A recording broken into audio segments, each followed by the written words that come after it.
Okay, so do you want to introduce the proposition again since we weren't recording any of this? Whoopah. Whoopah. So when Moog's out there doing his little, my car goes, Blah whoop, blah psh, blah. psh. Mine's the one that goes brap, brap, brap. All right.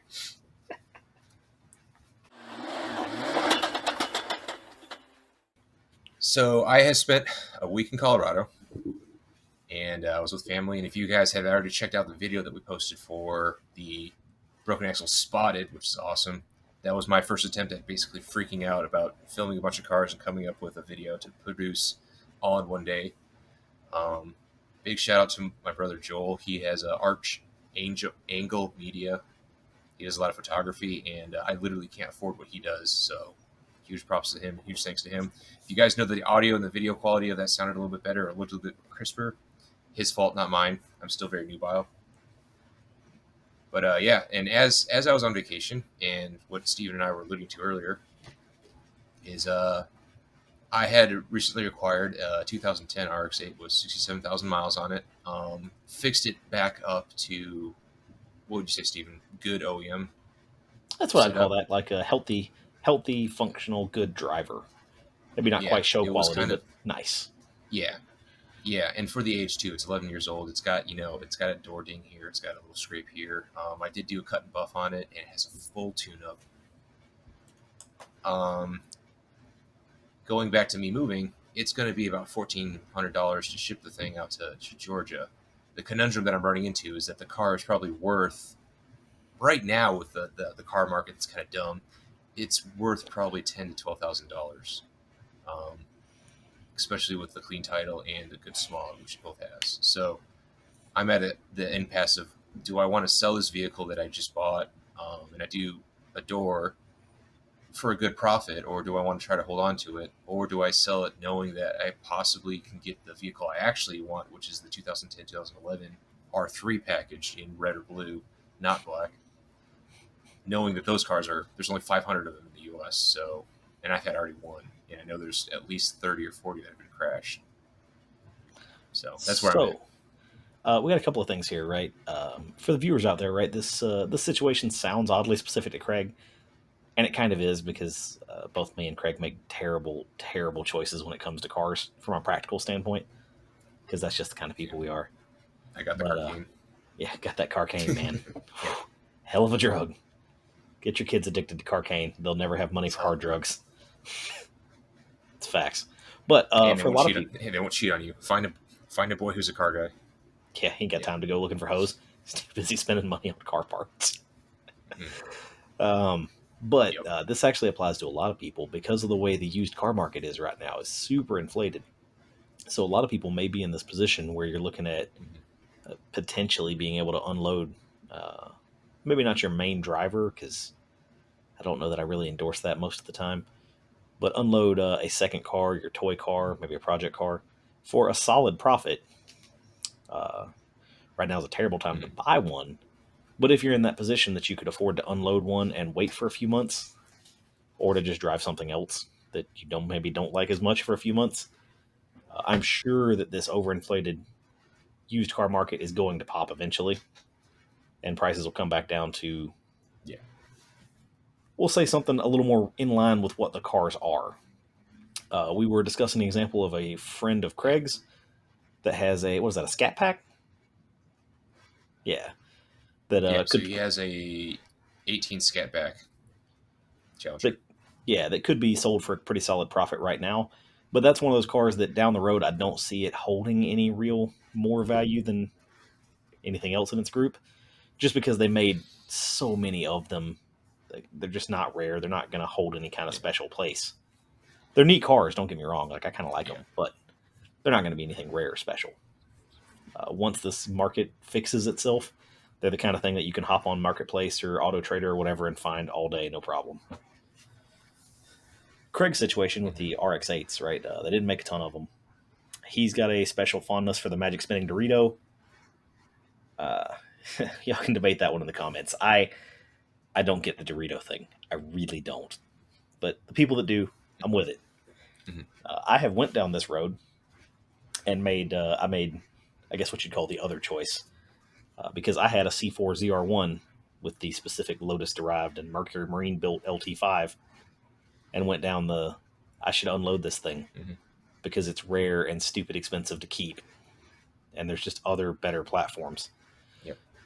And that's where this really comes down to, right? If you have aspirations of moving to a new platform, now is the time, for sure. Unload your current platform, wait a while. Whenever the market fixes itself and we come back down to reasonable rates, you'll be able to get into whatever new platform you want to get into in a better place money wise. For Craig's specific case, we've talked about this a little bit. You may not be able to find an R. Well, I'm going to go ahead and say you probably won't be able to find an R3 for anything resembling reasonable money ever again. That's just the nature of a car with that low production. Car. Yeah, low production car. Yep. Where are you at? Mm-hmm. Cars like that R3, my ZR1, just stuff that's dumb low production. You can't.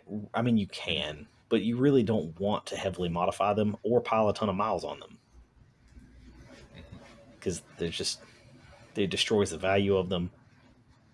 But then if you start heavily modifying, especially in the case of the R3, if you heavily modify it, like brake, suspension, lip, seats, well then what was the point of starting with an R3 in the first place? Right. Like you're taking off all the parts that made it special. Yeah. And that would be my argument to Craig here is that you could very easily, and this is, I haven't checked prices recently, so I may be way off on this. If I'm wrong, I'm wrong. But at one point, you could definitely pick up running automatic Series 1 RX8s for like $1,500 all day. They're ugly. No one wants them. They're slow. They're just kind of junk. And if you're planning on heavily modifying one, that's where I would start. The cheapest, shittiest base model humanly possible. Because all of it's going to go away anyway. Yep. The thing that I don't like about that, it comes from having a good street car. Because, like, I'm not going to say that the RX-8 I have now is perfect, but it is as close to perfect as you can get, given how old it is, right? Like, I did all the maintenance myself. I've replaced all the bad parts on it with, like, good OEM parts. Like, the thing is running like a top right now. Selling that to buy like an ideal, Steven, like you'd get like a winning blue or a victory yellow, one of the 03 or 4 rare colors. But then at that point it becomes a garage ornament because it's not running. And then, well, I don't know if this is the segment to do what I want to do to the RX-8, but the rotary is going to be a non-issue anyway. So like the engine and drivetrain doesn't really matter. But it's no longer a vehicle that I'm driving and saving up parts for to do the swap. It's now just a shell that I'm throwing parts and money at and I'm not enjoying. And I've done that once. I've done that actually 3 times before, and I've lost interest in all 3 of them, all 3 of the projects. So that's fair. I know myself. Yeah. But at the same time, the price premium for a Series 2 car is what, 200% at least? Maybe more? Oh. I bought this one at $6,000 from a seller who was in kind of a situation, but you can't find a Series 2 with good miles, and by good we're talking like under 80,000 for under 10 nationwide. There are like 9 right now for sale, all by dealerships, and they're all 10 to 15. So we'll give it we'll give the Series 1, I feel like, a more than fair shot here and say we're not even going to look at autos. Looking at a manual Series 1, you can still get manual Series 1s that run for like 3, maybe 4, especially for like 04s. Yeah. And like, who cares if the engine's dying? Because we're going to do stuff to it anyways. If you're planning on an engine either direction, right? Either some kind of a street ported rotary, an LS swap, a K swap, the other swap that Craig's going to talk about at some point later that I find to be super freaking cool. Any of those. But if you're looking at a motor swap, the condition of the motor just doesn't matter. If you're going to track it, the condition of shocks and other wear items don't matter because 80K and 150K They're both shit. Doesn't matter. Yeah. Um, Yeah. so why not start with an even more shit one for less money? You can throw the shit in the garbage can. Yeah. Well, Mighty Car Mod shout out in the or be bin. the super finicky in the bin, or be the super finicky person that I am and buy the least expensive car that requires the least amount of body work. Well, If it has right. So clear coat, that's the people. That's the people me and you are though, right? Like body work. That's yeah, A, just sucks to do, and B, yeah, you would be way for our skill level, and I guess not necessarily skill level, but the skills that we possess. Buying a car with a clean body and a dying yeah, motor is a way better matchup for the skill hmm set we have. hmm Right? You buy one with yeah, gorgeous paint, gorgeous clear coat, yeah, and no compression on one rotor. That's fine. hmm I can fix that. yeah, yeah. We got plans. Yeah,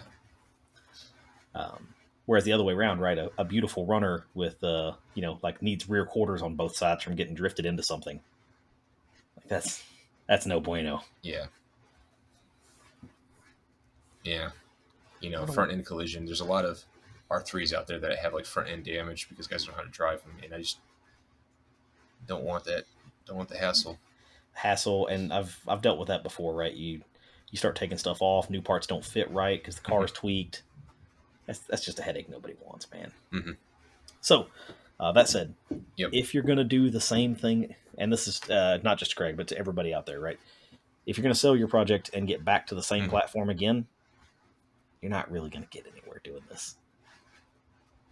Yeah. Unless your platform is something super common that you're not going to have any issue picking up another one. In that case, it could totally make sense. Yeah. I would. Yeah, I would even go so far as to say is that my friend who's looking at that Challenger, in his regard, that Challenger is probably not worth what the asking price is from bigger corporations because I know what he's done to it. But in this case, with the monetary gain he can turn around, flip it, make a profit, sit on that for a little bit, and then buy back into another good one, maybe for a lot less, and then have an overall lower interest Overall rate, gain. lower car loan, and then overall gain, and it's also a fresh vehicle that hasn't been you know driven hard. Wink, wink. Driven aggressively, as it were. Yeah. But yeah, In that's this another question, thing too, right? For something that's as yeah, common as a Challenger, it's very likely that in, we'll say, a year, right? And we're trying to leave some details out, right? Because we're not trying to name drop this dude. We haven't really talked to him about being on this or whatever. But hmm he could make some monetary profit, sit on it for say 6 months to a year, potentially buy another Challenger, hmm maybe with some of the mods that he wants already done. Because people hate it, but like you make out better that way. Buying already modified cars, if they're the yeah, mods that you wanted to buy anyway, you make out better that way. and if it's it's properly done. Well, that's always a question. That is Yeah, always a question. But yeah, yeah, it's very as common as those are. It's very possible he could buy one in a year, 6 months to a year. That's already got a little bit of work done. hmm That's a little closer to what he wants, hmm and still make out monetarily ahead.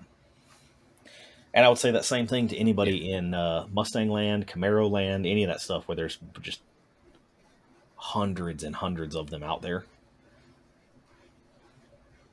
yeah. The exceptions, of course, again, are the rare models. Your 1LE or the ZL1, or sorry, the ZLE is what they name it. Yeah, I'm not so sure I would sell that expecting to get back into another one because those have it's like the Z28, right? Those came out, depreciated a little bit, and now what are we, Steven? 8 years later, and yeah. they're now worth more than they were brand new because of 7-liter goodness and rawness and all that stuff. That's First off, that's if you don't love 427 cubic inches of LS1, there's something wrong with you. Sorry, yeah, LS7. you are not one of our people. Yeah, like I'm just saying. I don't even Yeah. like I don't Um, like fifth gen Camaros at all. But my God, yeah. the Z28 has a spot. Like it's got a spot in my heart. Merc Yeah. and bald eagles and stuff. And And this again will trickle us down to, because we're looking at newer cars, right? So we have the guy with the Challenger, we have me with the 2010 RX8, which is the last analog sports car, throwing it out there. This also trickles down to like, say you have a GD series STI specifically. Now the prices on those are almost $30,000. We don't know if that's going to hold its value as it goes on. S2000s, they're crossing over 20,000s for kind of a ratty one to 30,000s for a nice one, and then 60,000 for the CR. I'm not sure those are going to hold value, right? S2000s, I think, will, because they're in a weird group of their own. They have for a long Well, they're time hyper now. niche, yeah. Yeah, they're super niche. Yeah. But Yeah. like the GDs for sure. Said Mustangs, Camaros, all that stuff. Anything that's not either super Evos, rare. I think. Evo's the same boat, yeah. Yeah. But yeah, same thing for like if you happen to be one of the 7 dudes that bought a CTSV and a manual wagon, you probably shouldn't sell that. No. But if you want to, hit me up in the comments. We'll work something out. Like, I'm just saying. Yeah, you can DM him at the Instagram page that we have. Yeah, I will sell a kidney or something if somebody's got a V wagon for sale. Just throwing it out there. Figure it out. You might have to sell a Terminator. I would. Like, no joke, I would sell the Terminator Would for you a V wagon. Hard, like cold cut, how do they want to say it? Hard truth or whatever else? Oh, 100%. I would sell the Terminator. And I like the Terminator a lot. But wagon, man. Well, I think the CTSV wagon would be more of everything. Yeah. I'll go out on a limb with this one, right? There is no finer dad machine in the world than a V wagon. Mm-hmm. It just is. Yep. That is production vehicle. Vehicle. As a production vehicle, there is no finer dad machine. Yep. I would say a 10-speed swapped Hemi Magnum Charger thing would be as cool as a dadmobile, but that's a lot of work for not a production vehicle. Yeah. The V-Wagon is just blower wine and tire smoke in America. And it's still a Cadillac, too, when you settle down. That's the best part. Yeah. So that's a bit of a tangent, but anyway. Yeah, so the initial thing, right? Should you sell your ride because of the inflated market right now? And the answer, as always, is it depends. But if you're in something common that's not that you're going to be able to rebuy later, it could very well work out for you. If you're in something dumb rare, one, you make terrible choices, because I've been there, Craig's there right now. Rare stuff doesn't make sense. It's more expensive and a worse platform every time. It just is. So you're telling me anyway. My Toyota Yaris is better than your Terminator? I don't know that I'd call Terminators a rare platform, honestly. The only thing rare about it is the engine. Well, that brings up a different... Yeah, that brings up a different sort of, like... That's a different kind of rare, I guess. Yeah. Because, like, you can actually... Yeah. That's why I love the Terminator, because I'm not scared to wad that thing up. Not even a little. It's, at the end of the day, it's still just a Mustang. Yeah. Short of the engine and trans, and maybe the rear, I guess. Everything else in it, common, cheaply available, not a problem. Yeah. And if you do wad it up, we can always rebuild it with a new shell. Yeah, it turns out a V6 shell costs like a V6 New Edge costs like nothing for a runner. Yeah. It's got a blown automatic, $200, clean shell. Yeah, that's exactly what I would do. Buy an Oxford White clean shell and just start transferring parts over. I bet you we could do it in like 4 or 5 days straight. Yeah, just put them both in the garage next to each other and start. Yeah. I mean, sure, there's the whole title thing, 100%. And it's still going to be titled as a V6 or whatever, and it's going to kill the resale, and I don't care about any of that. Yeah. That said, the objective is to not wad it up, but it's a thing, right? That is exactly what you said. I think usable rare. There's a few other cars that are in that same group too that are Yeah. cool and rare, but because they're based on something normal, they're not obnoxious to Mhm. live with. I think Yeah. Subaru did a good job of that with the WRX and the STI as well. Although they're also not all that rare in the Yeah. first place. That helps out a whole lot, right? Like if you have an STI, which is a super performance vehicle, and you still sell, I don't know the numbers. This is cold saying it, but if you sell 50,000 of them over the course of 5 years, that is more rare than like a Camry, right? But it's not stupid rare. Like you can still go out and find guys who are parting out other cars to keep yours alive. That's not that hard. Right. It's not Now, if stuff you own, like my Typhoon. I was yeah, terrified the entire time I owned the mhm, mhm, Typhoon because like losing a piece of side yeah, cladding from like a tire, yeah, a blown out chunk of semi tire on the interstate or whatever would have totaled the truck. Same thing. Losing the yeah, lower air dam would have totaled yeah. the That truck. is custom fiberglass work. Yeah. Like Yeah, just straight up does yeah. They not don't even make exist. fake replicas, right? No, like they just straight up don't exist. Yeah. Hmm. The ZR1 was the same way. Losing a rear quarter or cracking a rear quarter on the ZR1 Hmm. would have totaled it. Yeah, yeah. And that kind of stuff is Although I don't think you should have sold that car. that's so for the listeners out there, I guess I've talked about it a little bit, but talking of rare stuff, I owned a C4 ZR1 and I sold it to buy a Typhoon because I hate myself. I decided Yeah. one stupid piece of rare 90s GM silliness wasn't enough in my life, and I should get rid of it and buy another piece of even more rare, stupid GM 90s silliness, but now with turbochargers. Hmm. I make Yeah. poor life choices. What do you want from me? Um, in my mind's We don't eye, want you to change. That's what. yeah, in my mind's eye, I had already determined that I didn't want to actually own a Grand National, despite the fact that as a child, I shouldn't say child, but I guess as a teen, I thought Grand Nationals were the coolest thing on the fucking planet. And I still kind of do a little. They are. Well, Yeah, they are still the coolest. yeah, they kind of are. But I had this whole thing, especially after the ZR1, about don't meet your heroes. I think I've said this before, but Yeah. I'll say it again. Don't meet your heroes. A lot of them are not as awesome as you think they are. And a good friend of mine that listens to the channel, Brendan, owned a very nicely built up G body Regal, Grand Natty clone, I guess you would say, although it didn't have a Mhm. Grand Natty engine or anything. But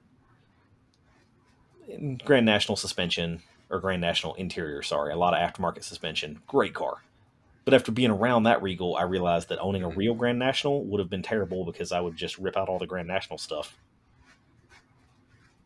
to put in aftermarket stuff, and then I really should have just started with a base Regal. So I didn't want to go down that road. Yeah. And I decided to buy a Typhoon instead because I make bad choices. And Typhoon was super cool, but I had the same problem, right? Super rare production, like 3,000 something of them made over 2 years.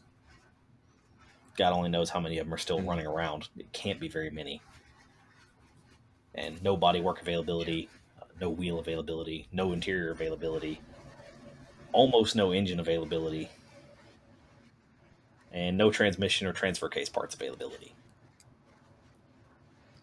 That used the 3.8 supercar 4.3 turbo, or was it the 4.3? It wasn't used the a mod. 4.3 V6. It Yep, it was a was. 4.3 out of the S10s, but significantly modified for Typhoon duty. Okay. Yeah. Totally different fuel Yeah. injection system, water to air intercooled setup. Had a heavily modified 200R4 transmission, a bespoke transfer case, and then a bunch of other really random stuff as far as a mismatch of parts. And yeah, don't do this to yourself. Yeah. But that said, if you don't own something like that as a project, I think you might be you might be in a good spot to sell it. For you, I don't know, man. Especially Yep. with your upcoming move, that's another factor to consider. It not having to move it counts for a lot. Also, for the viewers out there, if you're planning on moving, there is and Craig can expound on this. There is a significant price differential from the East Coast to the West Coast on cars. As in, if you're going west, it makes a lot more sense to It's bring your car with you and sell it on the West Coast. And if you're going east, it makes a lot less sense. What'd you say? It's yeah. probably The 15%, 10 to 15%, something like that. I was even gonna go 20%. The Yeah. Cali tax, and I'm gonna call it Cali tax, but it's basically West Coast. Anything west of Texas, there's just it seems like there's a anything that's desirable is going to be worth more. It's the same thing with this guy with the Challenger. I think it's being sold for more here, or Carvana is going to give him a bigger price here in Cali than he would if he was in like Oklahoma, just based on location. Because I think Carvana knows they can take it up to LA, turn around, sell it, and make a profit. Very likely. And the car is only worth maybe 60% of what they're actually going to give him for it. But again, that price though that's a common vehicle, and so if you have a common enough vehicle, yes, no, the RX-8 is a weird position because it's somewhat rare, but not rare. I don't know. It's rare, but it's not uncommon. I don't know. It's rare, but it's not common. But it's not so common that I can easily find another one. This is the big issue I have. It's $1,400 for me to ship the car in an open top container to Georgia. Going from Cali to Georgia is more expensive than from Georgia to Cali. And then if I do want to sell it here, which is the prime place to sell something like that ish, what are the chances are I can find like an R3 that I want that isn't going to bend me over backwards and ask for $20,000? If I got to spend $25,000 on an R3, I'm going to buy a Cayman. Like, it's going to be that much more of a car. Or, Good. Steven knows this, and we'll talk about this in the next podcast, I think. But, we jump chassis or jump platforms and we go to something that's more cheap fun. The S197 Mustang, or I don't know why, but I like the Mopar A bodies. What is that, Steven? 64 to 75 ish is the A body. Depending, yeah, they get a little weird in the mid 70s because they get way uglier, but they're still technically A bodies. Yeah, Like and they 73, they 74, 75. yeah, they handle better, and because they figured out some chassis stuff, but it's yeah, But they get way but uglier like though. yeah, but I have an affinity for the A body, and for some of you guys who do know me, I used to have a '74 Duster that we took from the ground and gave it new life, and I sold it for reasons, and it's one of those vehicles that I never quite got to fully enjoy. Hmm. Yeah. But So yeah, I so would we'll guess wrap that this up here. in your case too, the RX-8 is the other kind of rare. Yeah, It's like the Terminator is the yeah, good kind of rare, where like it's rare, but it's not unobtainable to get replacement parts for. And your car's like the other kind, the yeah, wrong kind of rare, where they made a whole yeah. bunch of them, but Well, none of it's yeah, they made a whole bunch of them, but you can't use any of those parts. If you have the good rare yeah. Series 2, you can't use any of the Series 1 parts for like anything. What, I guess maybe the rotor No, I could housings? use the body. You can't even use the body, can you? They have Yeah, different taillights, different bumpers, different interior. yeah, but underneath the taillights, it's the same. The taillights Oh, mount the okay. same way. It's the bumper itself that's different for the different taillights. So like you get one to get the other. Oh, But okay. the shell is the same. The doors are the same. The interior's got updated, but it's an interior thing. So it's not as bad as I thought. I thought it was like a whole new body shell. Yeah, not quite. I mean, engine's different, radiator's different, oil coolers are different, differential's different, bigger axles. The brakes I think are the same. Well, all S2s got the GT brakes because they were the bigger ones. But like the transmission's different. Yeah, that's what I'm Yeah. saying. Like, it's the wrong kind. It's the wrong kind of rare. Yeah. Yeah. Sad face. All right. So, for those of you out there who have vehicles or think they know how to monitor our lives better than us, please leave us a comment below or hit us up on Instagram and tell us what we need to do. Or share your story with us, either about selling a rare vehicle or not selling a rare vehicle based on the current economy. And if you want to see me on my way to Georgia, drop a hint. And any last thoughts, Steven? No, man. Like I said, don't meet your heroes. That's my take.